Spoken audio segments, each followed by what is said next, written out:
right, thank you everyone. And thanks to VIPE so much for organizing this. For XPRIZE to be here is really special. We had a Blue Drinks event. Maybe I think a few of you were at the office at XPRIZE last year about this time. And what we realized is we just need to get together more as an ocean community in Los Angeles and Southern California. We need to talk about what we're doing and really find ways to collaborate and find ways to go bigger and find a vision for what we want the LA ocean community to really be like. So hopefully you guys have come out of collaborations with this. There was an email to you about stories and what type of impact this kind of conference is having. So please pass along those stories to VIPE.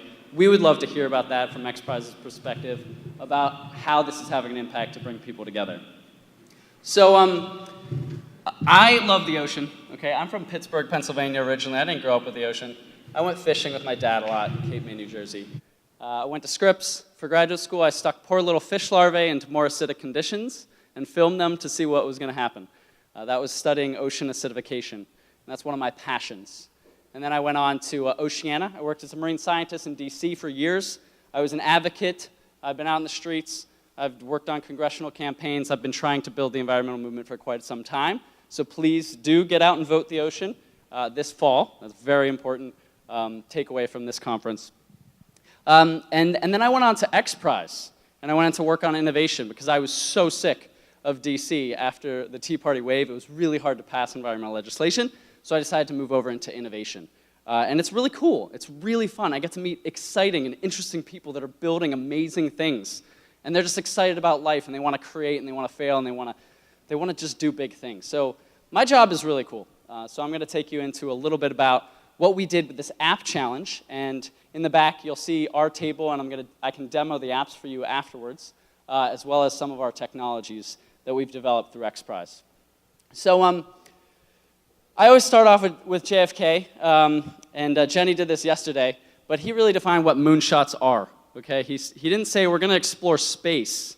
He said we're going to put a man on the moon, okay?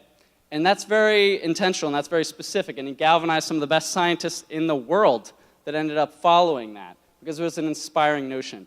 So XPRIZE takes moonshots quite literally. We've had moonshot prizes to literally land privately funded spacecraft on the moon for the first time, funded by Google for a $30 million prize. If you don't know XPRIZE's history, we incentivized the first private space flight. Okay, so you know of SpaceX now, but it was illegal to do private space flight. There were FAA rules against it. We incentivized the first privately funded space flight, and you guys can check out all the history on XPRIZE, as well as all the other prizes that we do at xprize.org. But we work in artificial intelligence and healthcare and learning tablets. A lot of really cool prizes. We just launched a $10 million prize for avatars. So literally developing an avatar that can do all sorts of cool things. Put robots into really dangerous zones to fight fires or whatnot. So check out the website for other details on the other XPRIZes, because I'm going to talk about the ocean stuff, which is the best work that we do, obviously. So some of our most significant grand challenges are oceans, okay? We depend on them for all sorts of stuff, from the air that you breathe to the water that you drink. I mean, people don't really understand how much the ocean impacts their daily life.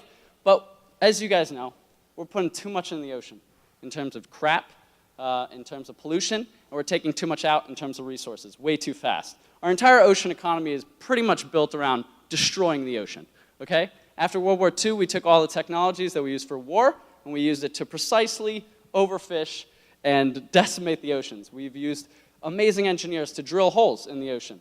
I opposed offshore drilling off the east coast of the United States. Unfortunately, that fight has now expanded to all of our coasts in the United States. So please engage against the fight against offshore drilling. We need to diversify the ocean economy. We need the new blue economy to work for the ocean and actually solve ocean problems. That's a passion of mine. Okay, we need to change things. We don't just need to fight against what's wrong. We actually need to build a new economy where there are jobs, there are innovations, and there is growth to actually help save the ocean. So that's what the XPRIZE Ocean Initiative is all about. This is funded by Wendy Schmidt. She's in the Google family. She's a huge benefactor of oceans.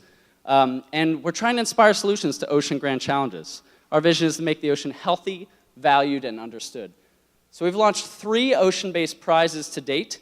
We launched an oil spill cleanup challenge during the Deepwater Horizon oil spill in the Gulf of Mexico. We did one on ocean pH sensors, which I came to work on. Ocean pH sensors are very sexy by themselves. There's one in the back. This is the best ocean pH sensor in the world to understand ocean acidification. And I got this deployed all around the world to fill data gaps in East Africa to Fiji. We do workshops and trainings for scientists to use these. But the pH sensors, okay, I was joking, they're not sexy. So we gave it to a sexy French guy that's swimming across the Pacific Ocean. And he's going to use it and try to raise awareness about ocean acidification. So that's part of what we do as well. Try to get the XPRIZE winning technologies deployed in cool ways. Through outreach, impact, we don't just want to do big prizes, multi-million-dollar prizes for the innovations themselves. We want to galvanize impact in all sorts of different ways. So please engage me with cool ideas. I love crazy ideas. So we did this prize, like I said, this $2 million prize for improving understanding of ocean acidification for these breakthrough ocean pH sensors. And the winner was actually from the great ocean state of Montana. Sunburst Sensors, that tall white guy, he is white, but the white shirt, was on Wake Up with Al. And we got them all sorts of press. This is probably the only ocean pH sensor that will ever be on Wake Up morning news where millions of people view. So people love their story. You got to tell your stories, as Vipe is passionate about. You got to tell your stories in science, your personal stories. And everyone loved that it was just two high school buddies that started up this company in Montana and solved an ocean problem. But then we did the so what test. We said, okay, you developed a great ocean pH sensor. What does that mean for other industries? What does that mean for the general public? We're collecting very precise ocean information, but how do we translate it? How do we visualize it? And how do we get it out to the public, to people that might need it? From aquaculture, like it's happening right here in Southern California at Catalina Sea Ranch, to otherwise.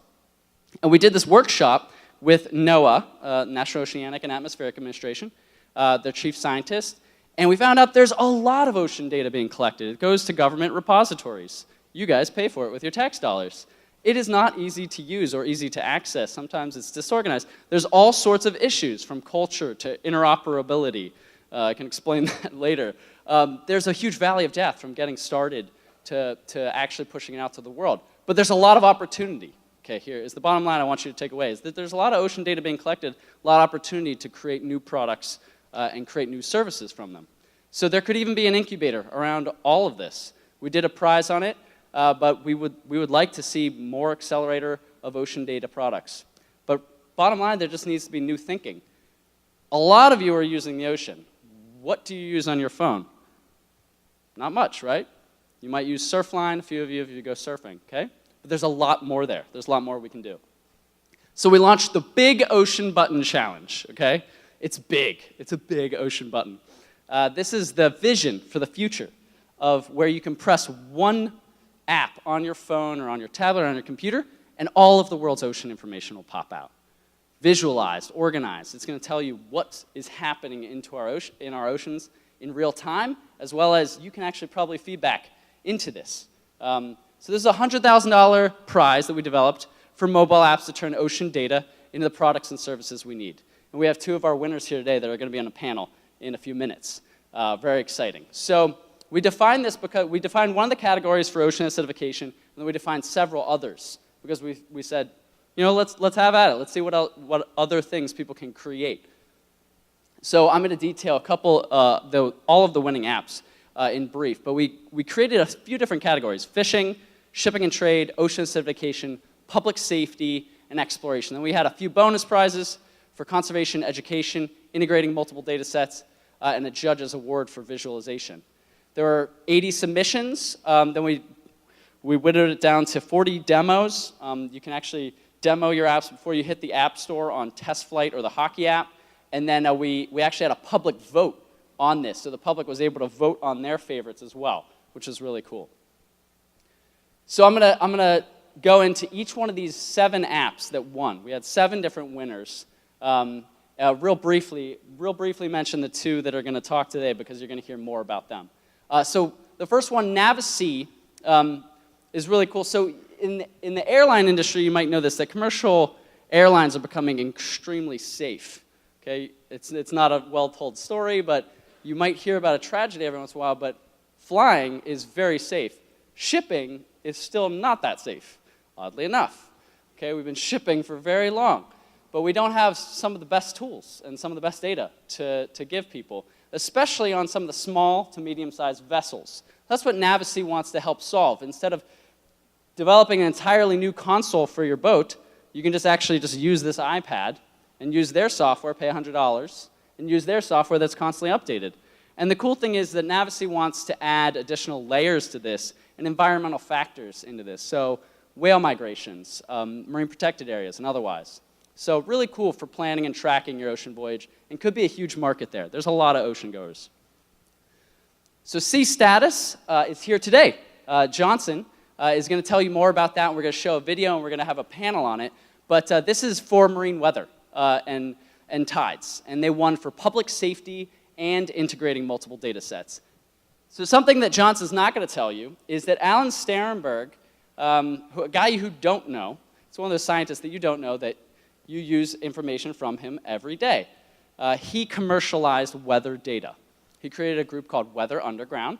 Every one of you has weather on your phone now. You just take it for granted. That whole concept is why we launched this challenge. It was publicly available data collected by the government that people just visualized and turned into a company, which is now a multi-billion-dollar company. I have the same vision for ocean data, that I think it could be a multi-billion-dollar company. There are major industries, millions and millions of users of the ocean. So I think SeaStatus has a lot of promise.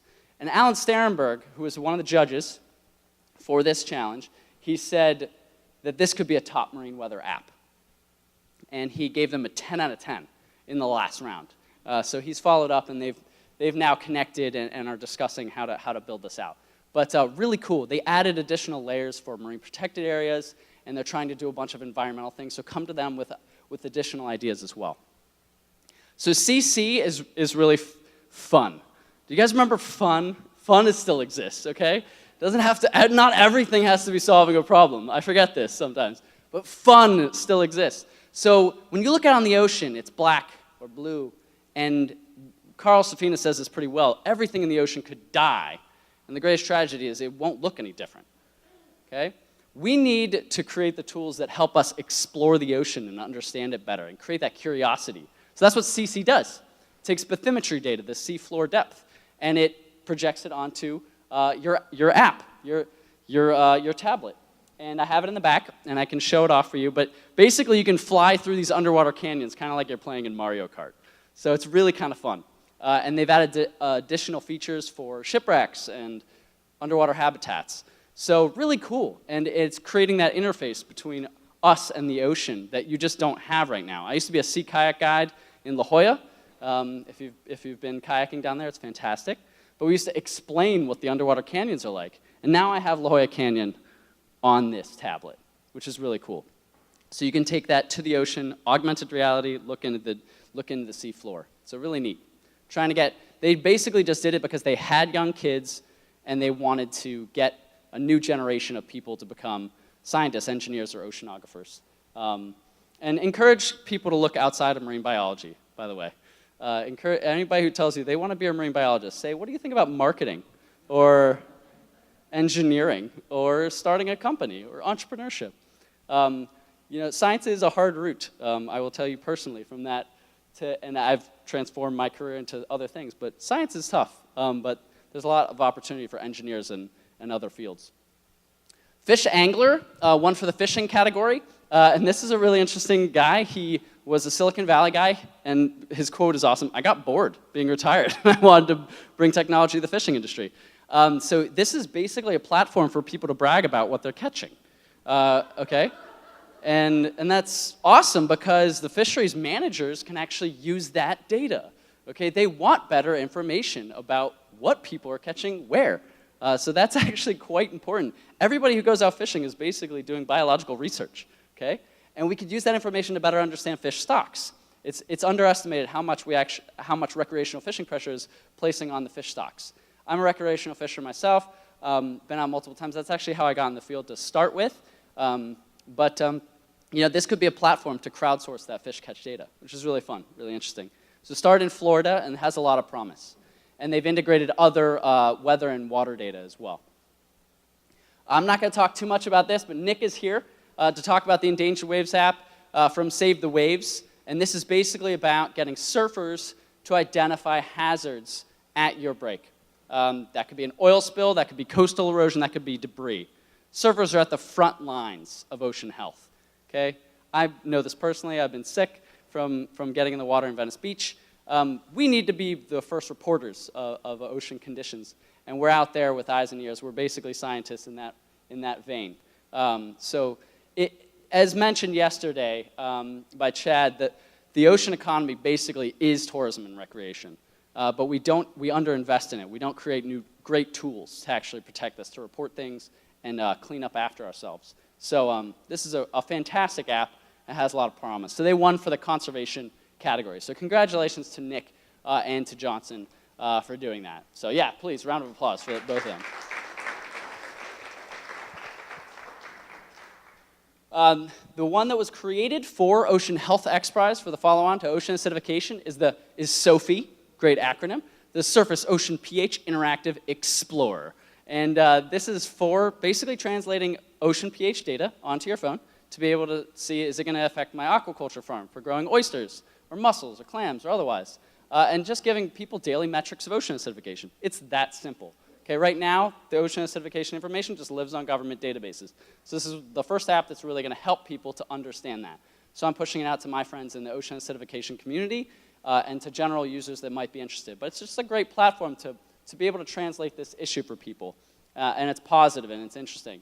I've tried to communicate the issue of ocean acidification. Very challenging to get people to a positive on this. But hopefully this app can translate that and allow people to adapt to the changes, as well as get engaged on how we're affecting our oceans.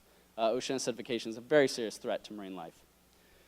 Chile SMAR won the Judges Award. They are connecting local catch data in Chile with the small-scale fishermen with the seafood purchasers. So this is, it's an old school to new school model. Like, it's just paying fishermen for what they're catching and taking out the middlemen. And they want to branch out into Peru, Colombia.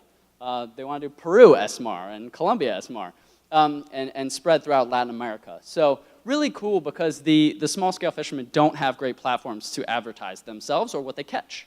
So this app is aiming to do that. They have several apps in the United States on the US West Coast that are doing similar work. But hopefully the future will be that you will be able to see what a fisherman caught down at the dock, and you'll just walk down and buy it from them. Or they'll deliver it Postmates right to your house. That'd be incredible, right? But quite possible. So we created a bunch of ideas and awareness through that. And there were several other fantastic apps that did not win, but were fantastic in their functionality. Reporting illegal fishing, visualizing sea level rise, identifying a fish species with the phone with an image, to using augmented reality for seeing ocean data, called Data Shark.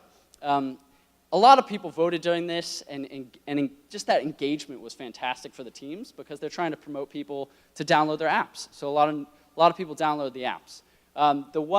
You can read more about this. The 7 award-winning apps article, will launch a mobile age for the ocean economy, explains this kind of vision of the new blue economy and links to a couple other great resources for that. And it just creates a lot of collaboration and really fun.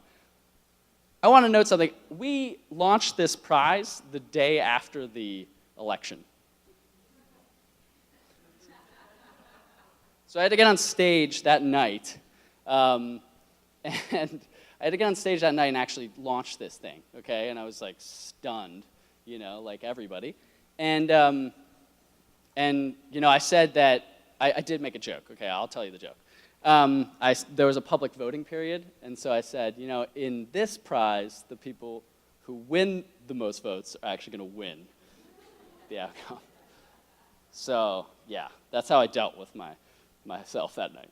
But yeah, it did gain some press, but it would have done better. So, don't launch things the day after major elections. But this was a great challenge. It was really fun. Crowdsourcing works. Okay, bottom line, these prizes work. If you have never done a prize, try one out. They're fun. Don't just think, I can develop an app. Make somebody else do it. Several of these winners were brand new. They're brand new apps, 5 of the 7, and you're going to hear from Nick, who developed this from scratch. Apps are a huge market, okay? They're way bigger than the ocean economy in general. They're going to be worth $6.3 trillion, it's with a T, up from $1.3 trillion in 2016. So ocean data, we need to get it visualized, we need to get it on this moving train, okay?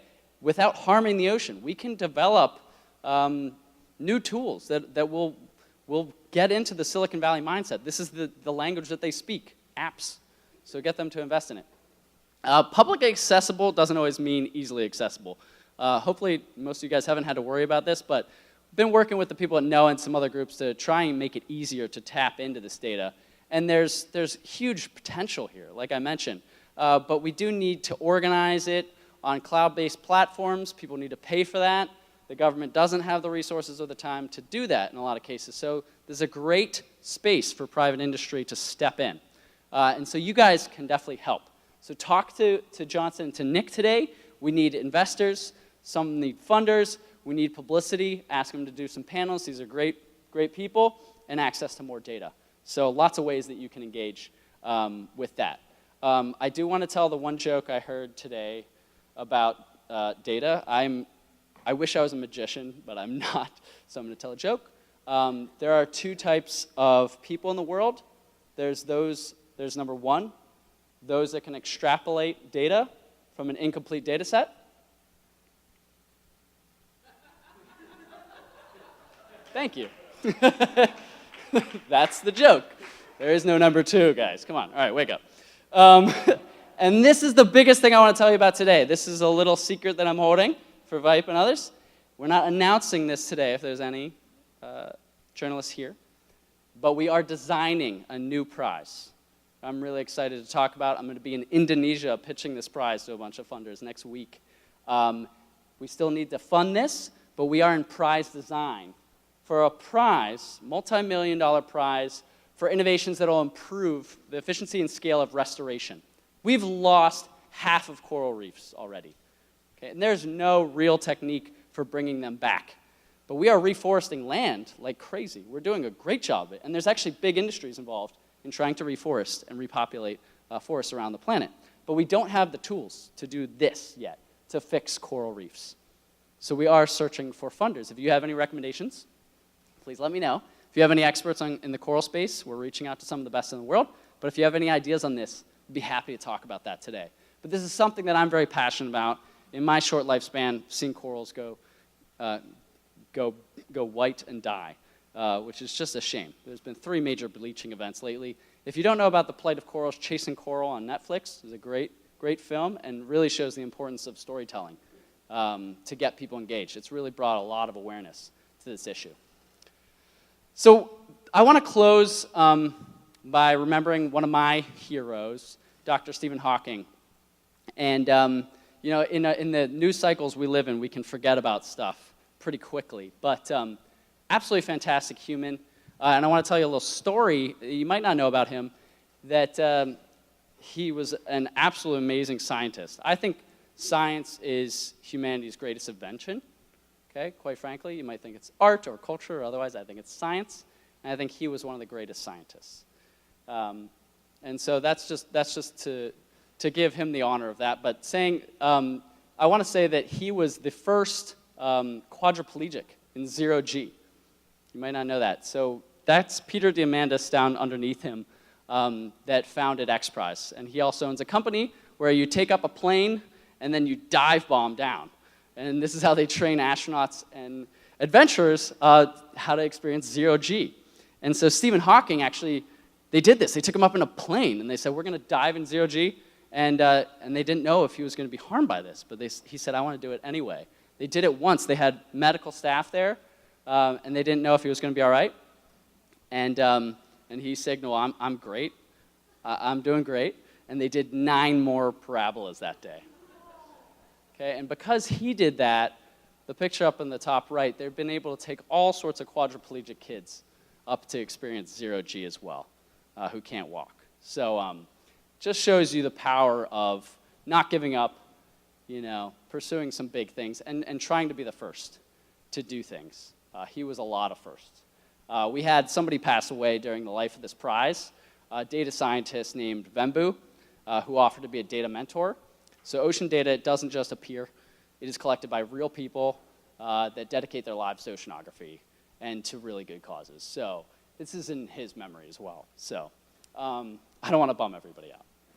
But yeah, so next we're going to bring up the two winners that we have here today, Jonsen and Nick, to explain their apps, the SeaStatus app and the Save the Waves. So you guys can kick off the video.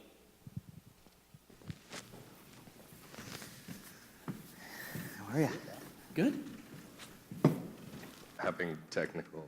I first heard about the wreckage from two friends who were out there the day that it happened. There was a photo that was sent to me, and I couldn't believe my eyes.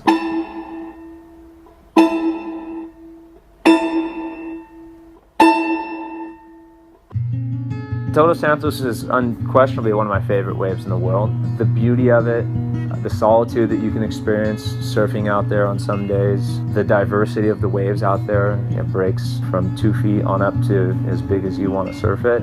That island is magic.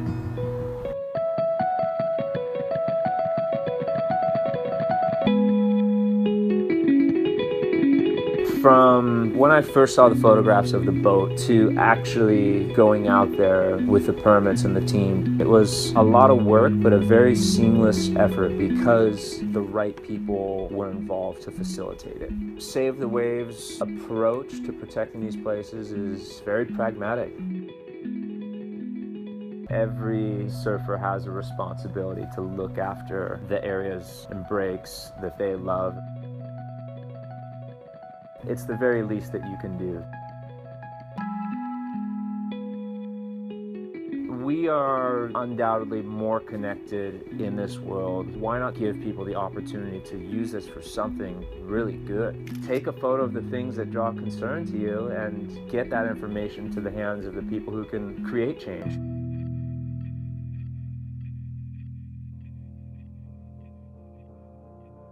The app couldn't be any easier to use. You open it up, you take a picture of whatever threat it is that you're observing, select from a drop-down menu what exactly that is, geotag it, all that information gets uploaded to the cloud and ends up in the hands of the organizations who are best suited to do something about that. And at that point, you've done your part. To download this app, go online, log on to savethewaves.org/mobile app.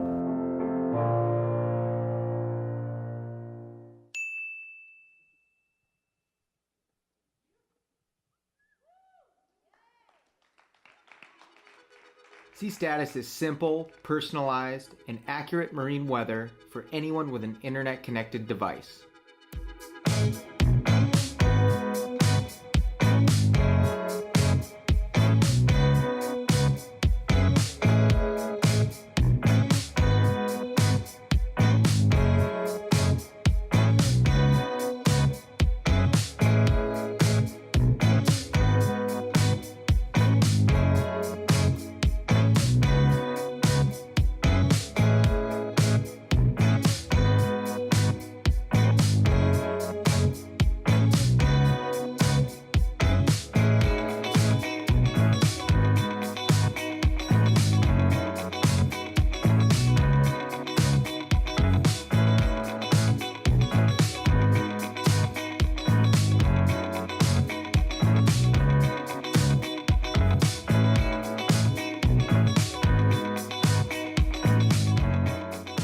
Thanks for checking out the tool. We're working hard to improve the product, and rest assured there are some big features on the way we don't want you to miss. So if this looks like something you'd like to see improve, drop us a vote, send us your feedback, and get out there.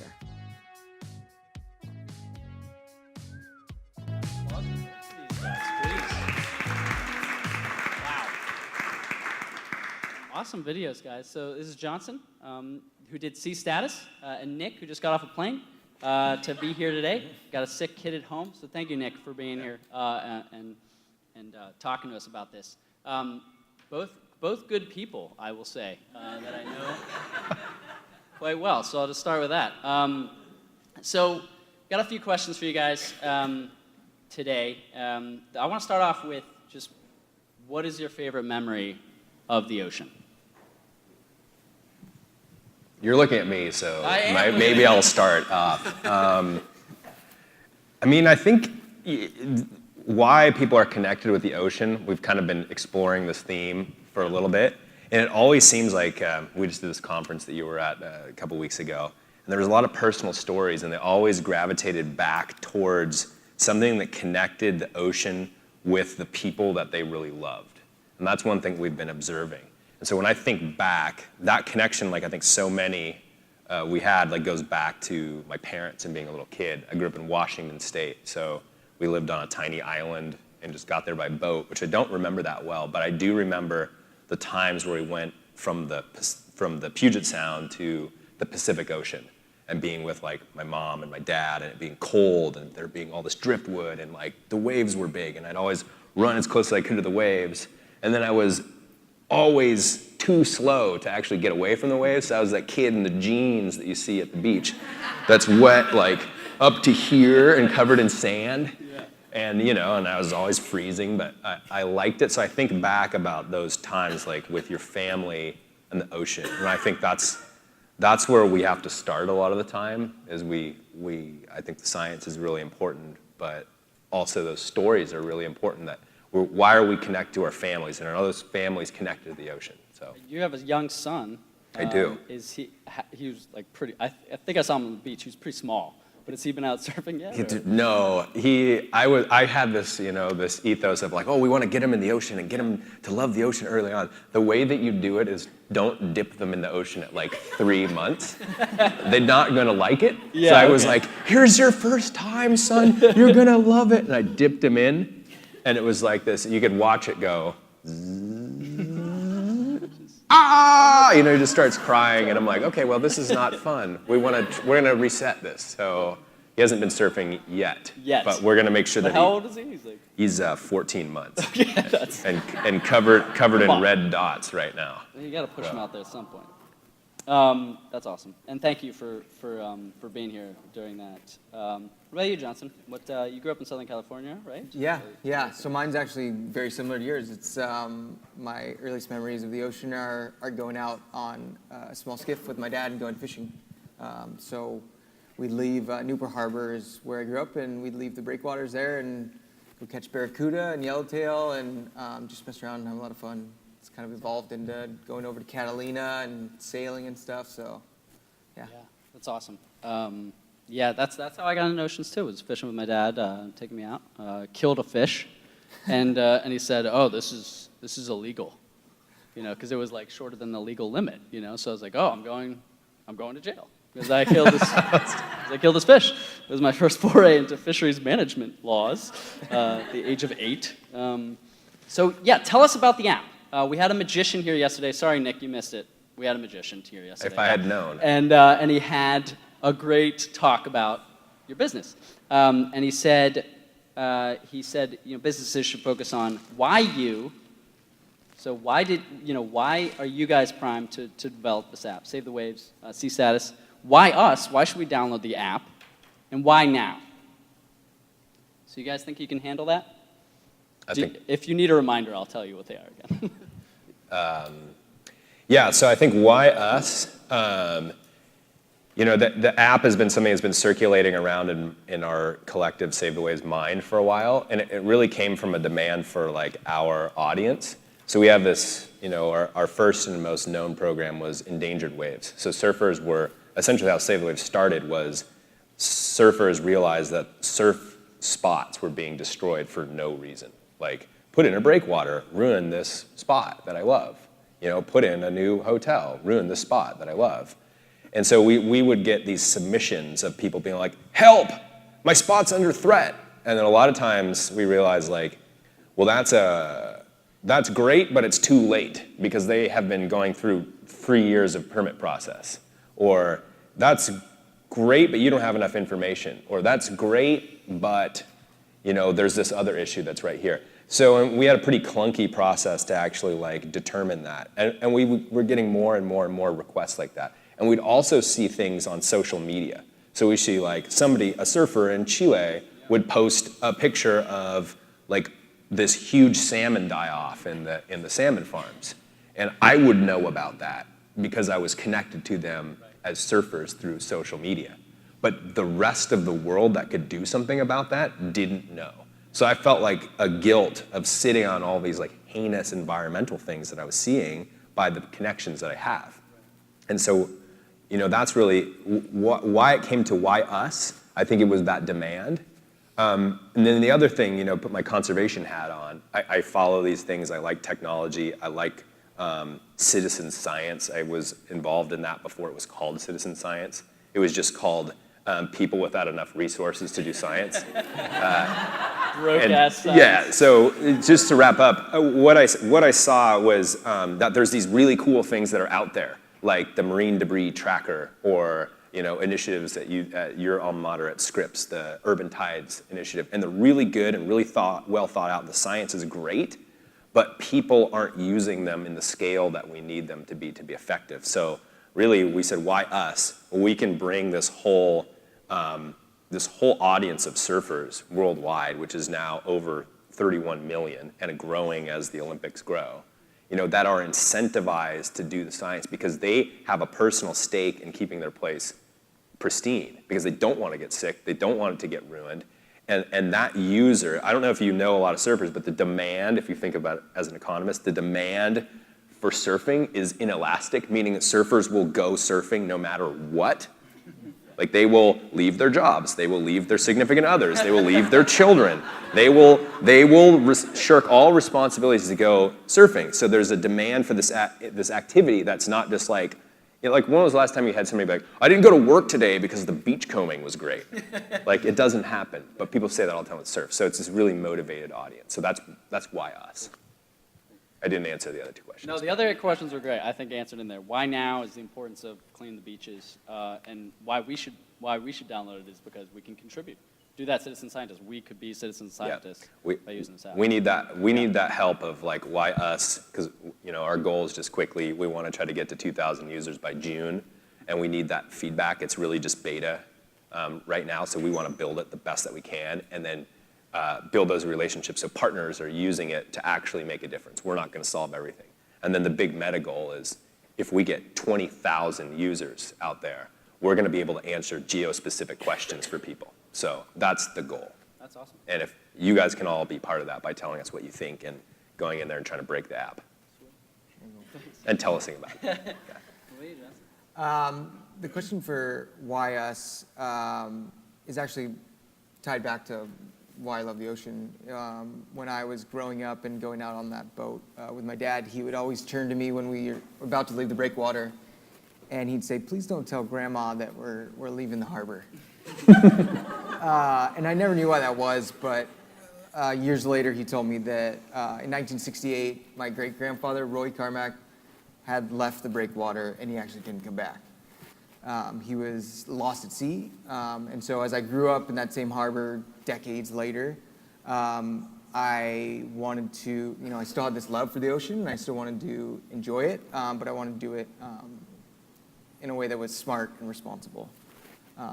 And so I kind of took it upon myself, and XPRIZE competition was a great kick in the butt to make something or, you know, innovate and create something that could help people be safe when they're on the water.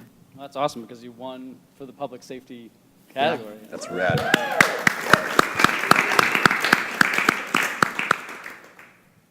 Yeah. So anything else you want to add about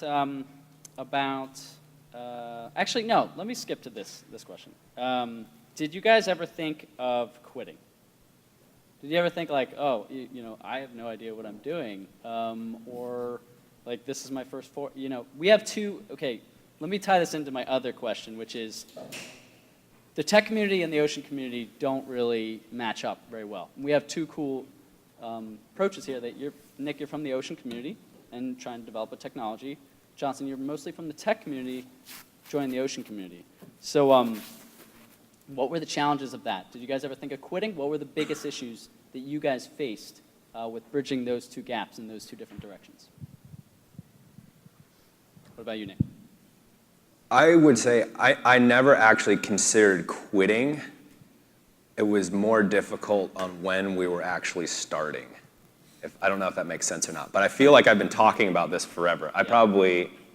I see Lisa here. I think I gave a pitch to Lisa like 2.5 years ago, and we hadn't have anything. So I think I didn't consider quitting for a couple of reasons. One, because I came from the community, so I saw that there was something, or we saw that there was something that was going to be useful. It was just what's the format and how do you do it? And I've never built any technology thing before, so I had to learn all these things like minimum viable product and all this tech speak that helps you get along. So to me, I think what made it not quit is that people believed in it, and then we would feel like we were letting them down, like if we didn't do it. So it was not like if, it was sort of when, just trying to get all of the resources together, and resources come in a bunch of different ways. We had so many people help us along the way. We've had very little funding. The funding that we've come from has come from like tiny little pots, and when I just gave a pitch to our funders at our big gala, one person that deserves credit is Greg Long, because he stood up and he said, hey, I want to invest in this thing. That's cool. And I was like, you make like as much money as I do. We're not wealthy people. You shouldn't be contributing to this. But he did it, so I didn't want to let him down.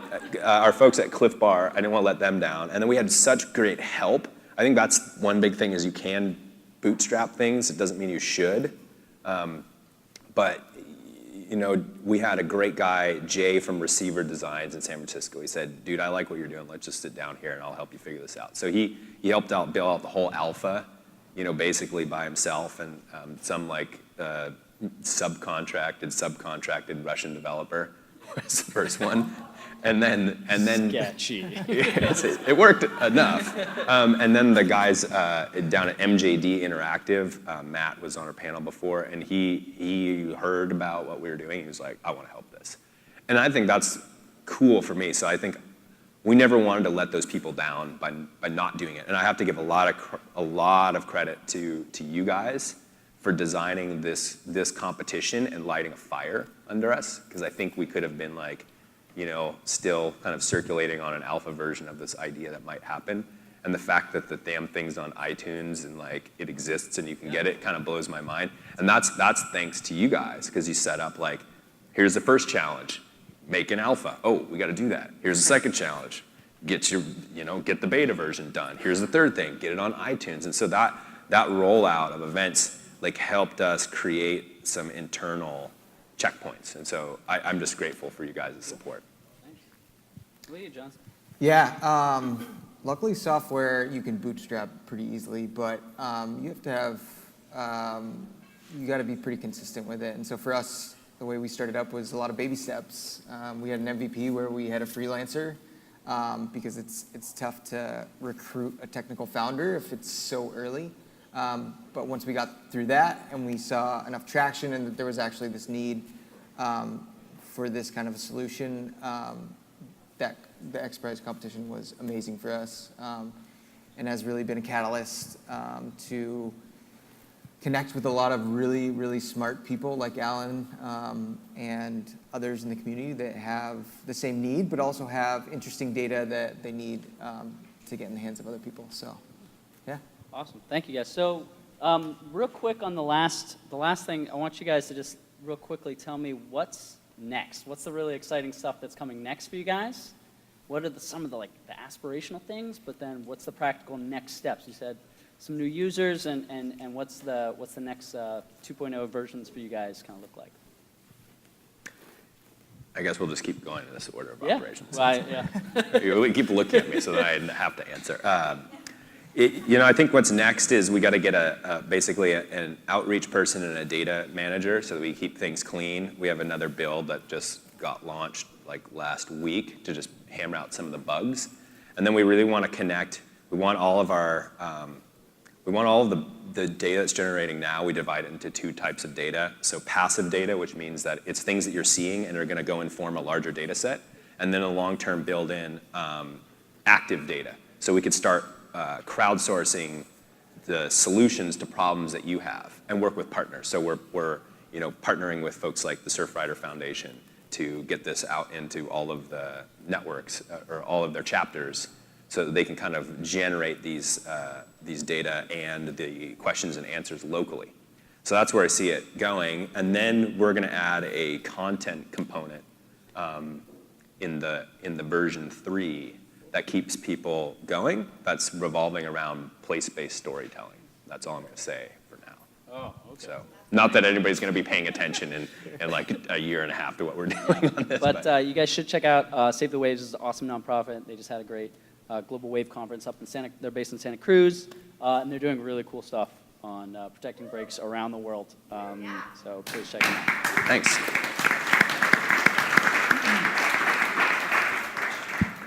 For us, we want to get more accurate data. So there's actually a lot of data out there, and it's growing exponentially. We want to continue to aggregate the best data and continue to find it. And also partnerships. There's a lot of people like Surfrider Foundation that have water quality data that we may be able to partner with and kind of democratize and distribute that. And then we've also got some other cool features like what's called a conversational interface, where you could ask Siri, like, hey Siri, what time is high tide tomorrow? So we're looking to power other kind of innovation like that. Awesome. You can go to SeaStatus.com, I believe. Yeah. And Jonsen has a great display in the back to demo the app, so please swing by and talk to both of these guys afterwards. Both awesome. So let's give them a round of applause one more time.